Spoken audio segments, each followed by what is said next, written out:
Xin chào. Sau đây là một số tin tức đáng chú ý được cập nhật lúc 6 giờ. Tối qua, lũ lên cao báo động 3 1,28 m, huyện Lệ Thủy, Quảng Bình đề nghị các đoàn dừng cứu hộ. Hàng nghìn nhà dân dọc sông ở thị trấn Kiến Giang, xã Lộc Thủy, An Thủy, Liên Thủy nước tràn gần nóc nhà. Hàng trăm ô tô, xe máy được người dân đưa lên cầu Kiến Giang, cầu Phong Xuân tránh lũ. Theo thống kê của huyện Lệ Thủy, mưa lớn 3 ngày qua đã gây ngập hơn 19.000 nhà dân từ 1,5 đến 2,5 m. Địa phương đã tổ chức di rời 89 hộ, 333 khẩu đến nơi an toàn.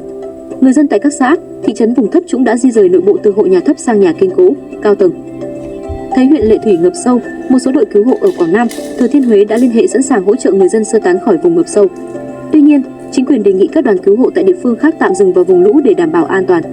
Địa phương đã chủ động phương châm 4 tại chỗ, chỉ huy, lực lượng, phương tiện, vật tư và hậu cần tại chỗ để ứng phó với mưa lũ. Công an, quân đội và lực lượng xung kích đã sẵn sàng cho việc cứu hộ khi người dân cần. Ảnh hưởng bão Trà My, tỉnh Quảng Bình ghi nhận 1 người chết, 2 người đang mất tích do lật thuyền ở huyện Lệ Thủy và huyện Quảng Ninh. Đây là trận lũ lớn thứ 2 trong 4 năm qua ở Quảng Bình, sau trận lũ tháng 10 năm 2020. Tỉnh Quảng Nam vừa trả lời không đồng ý khai quật mộ cổ nghi của nữ sĩ Hồ Xuân Hương sau hơn 3 tháng tiếp nhận đề xuất từ bà Nghiêm Thị Hằng. Hôm 8 tháng 7, bà Nghiêm Thị Hằng, 69 tuổi, hội viên Hội Nhà báo, Hội Nhà văn, Hội Luật gia Việt Nam, có đơn đề nghị Ủy ban nhân dân tỉnh Quảng Nam cho phép khai quật ngôi mộ cổ nằm gần nhau ở phường An Sơn, thành phố Tam Kỳ. Mục đích phục vụ khảo cổ do có liên quan đến giả thuyết về mộ nữ sĩ Hồ Xuân Hương. Trong đơn, bà Hằng trình bày quá trình nghiên cứu xuất hiện nghi vấn có thể mộ nữ sĩ Hồ Xuân Hương nằm ở đây. Trong công văn gửi bà Hằng ngày 23 tháng 10, Ủy ban nhân dân tỉnh Quảng Nam không đồng ý khai quật mộ cổ. Kết quả khảo sát, dập, dịch các văn khắc mộ bia năm 1850 và mộ bia 1857 cho thấy có đầy đủ thông tin về họ tên, danh xưng, quê quán, phẩm hàm, chức vị, năm sinh, năm mất. Do đó, thông tin 2 ngôi mộ cổ vô chủ, nghi là phần mộ nữ sĩ Hồ Xuân Hương là không có căn cứ và cơ sở lịch sử, khoa học. Tỉnh Quảng Nam giao thành phố Tam Kỳ chỉ đạo các đơn vị liên quan có phương án bảo vệ hiện trạng ngôi mộ cổ, tránh sự tác động, xâm hại từ yếu tố bên ngoài. Vừa qua, Vinicius và Jude Bellingham, tiền vệ 28 tuổi Rodri thắng quả bóng vàng 2024 nhờ thành tích vô địch ngoại hạng Anh và Euro. Giải diễn ra tối ngày 28 tháng 10 tại nhà hát Châtelet Paris. MC kiêm cựu tiền đạo Didier Drogba xuống tận nơi để dìu tiền vệ người Tây Ban Nha lên nhận giải, bởi anh đang điều trị chấn thương đầu gối và nghỉ thi đấu đến hết mùa 2024 đến 2025. Tiền vệ câu lạc bộ Man City chống nặng lên nhận giải, trước khán phòng ngập tiếng vỗ tay. Nhận bóng vàng từ Guia, anh trở thành cầu thủ đầu tiên thuộc lứa 9X đoạt bóng vàng, cũng là cầu thủ Tây Ban Nha đầu tiên giành giải này sau 64 năm. Trước khi phát biểu nhận giải, Rodri nghẹn ngào vì xúc động và không nói thành lời. Anh nói, đây là buổi tối khó tin. Rodri là tiền vệ phòng ngự đầu tiên giành giải này kể từ Lothar Matthaus năm 1990. Anh ghi 9 bàn, kiến tạo 14 lần trong 50 trận mùa trước, giúp câu lạc bộ vô địch ngoại hạng Anh và Club World Cup. Tiền vệ cao 1,9 m còn gây ấn tượng lớn hơn tại Euro 2024 khi được chọn làm cầu thủ hay nhất giải, giúp Tây Ban Nha đăng quang. Rodri trở thành cầu thủ Tây Ban Nha thứ 3 đoạt bóng vàng sau Alfredo Di Stefano năm 1957, 1959 và Luis Suarez 1960. Quả bóng vàng là giải thưởng cá nhân được coi là danh giá nhất giới túc cầu. Lionel Messi đang giữ kỷ lục 8 lần giành giải. Elon Musk bị kiện vì khoản thưởng triệu đô cho cử tri.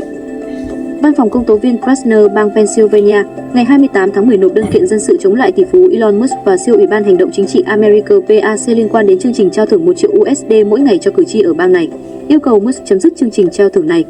Ông cho rằng đây là đang dụ dỗ người dân Philadelphia cũng như những công dân khác tại bang này và một số bang chiến trường khác tự công khai thông tin cá nhân và đưa ra cam kết chính trị để đổi lấy cơ hội thắng 1 triệu USD. Tỷ phú Elon Musk và America PAC đều chưa bình luận về thông tin trên. Một người phát ngôn cho America PAC cho biết một người sống ở Michigan vừa trúng thưởng 1 triệu USD. Sáng kiến được tỷ phú Mỹ phát động vào đầu tháng 10 nhằm kêu gọi cử tri Mỹ ký vào bản kiến nghị ủng hộ các tu chính án về quyền tự do ngôn luận và tự do sở hữu súng trong hiến pháp Mỹ. Musk sau đó sẽ trao thưởng ngẫu nhiên 1 triệu USD mỗi ngày cho một người trong danh sách đăng ký. Tuy nhiên, chương trình gây tranh cãi vì kèm những điều khoản thúc đẩy người dân đăng ký bầu cử. America PAC cũng bị cáo buộc dựa vào danh sách đăng ký để lôi kéo người dân bỏ phiếu cho ứng viên Cộng hòa Trump. 2 chiến đấu cơ Israel suýt đâm nhau trên đường băng. Sự cố suýt xảy ra tại sân bay quân sự Ramat David, miền Bắc Israel vào ngày 26 tháng 10 khi không quân nước này đang tiến hành không kích mục tiêu ở Lebanon. Nguyên nhân là do đài kiểm soát không lưu phát lệnh cất cánh sai quy định khi một máy bay khác vẫn còn trên đường băng. Tuy nhiên, các phi công đã phản ứng nhanh chóng và chuyên nghiệp, tránh xảy ra sự cố nghiêm trọng. Đoạn video về sự cố đã được rò rỉ từ thành viên lực lượng phòng vệ Israel IDF và được Times of Israel và đài truyền hình N12 công bố. Chiếc F-16 trong sự cố có kíp lái 2 người đã được tiếp đầy nhiên liệu, vũ trang đầy đủ. Khi chuẩn bị cất cánh, phi công phát hiện một tiêm kích khác di chuyển ngược chiều trên cùng đường băng và đã ngắt động cơ phản lực, điều khiển tiêm kích chạy sang bên trái đường băng để tránh va chạm. IDF khẳng định không ai bị thương trong sự cố và 2 tiêm kích không chịu bất kỳ hư hại nào. Quân đội Israel sẽ tiếp tục điều tra và làm rõ trách nhiệm trong sự việc. Apple ra mắt iOS 18.1, lần đầu cho ghi âm cuộc gọi trên iPhone. Bản cập nhật lớn đầu tiên của iOS 18 cho tải về tối ngày 28 tháng 10, hơn một tháng kể từ khi hệ điều hành này phát hành chính thức. Phiên bản mới hỗ trợ các thiết bị ra mắt từ năm 2018 như iPhone XS và iPhone XR hoặc mới hơn. Với dung lượng gần 2GB khi cập nhật từ bản 18.0.1, iOS 18.1 mang đến một số bổ sung về tính năng mà Apple từng giới thiệu tại WWDC hồi tháng 6. Tính năng bản ghi cuộc gọi cho phép ghi âm cuộc gọi điện thoại hoặc cuộc gọi FaceTime âm thanh trực tiếp. Nút ghi âm sẽ xuất hiện khi người đầu dây bên kia nhấc máy. Một thay đổi nhỏ với camera là nút điều khiển trên iPhone 16 bổ sung tính năng cho phép chuyển đổi nhanh sang camera trước True Depth. iPhone 15 Pro, iPhone 15 Pro Max được bổ sung tính năng chụp ảnh và quay video không gian. Ngoài ra, một số cập nhật khác tập trung vào việc sửa lỗi, như lỗi giật hình khi quay video 4K 60 fps, sự cố khởi động lại của iPhone 16 và iPhone 16 Pro, sự cố khi mở khóa ô tô bằng điện thoại. Ngoài ra, với iOS 18.1, bộ tính năng đầu tiên của Apple Intelligence cũng được cung cấp tới người dùng. Để cập nhật, người dùng có thể thực hiện ngay trên iPhone.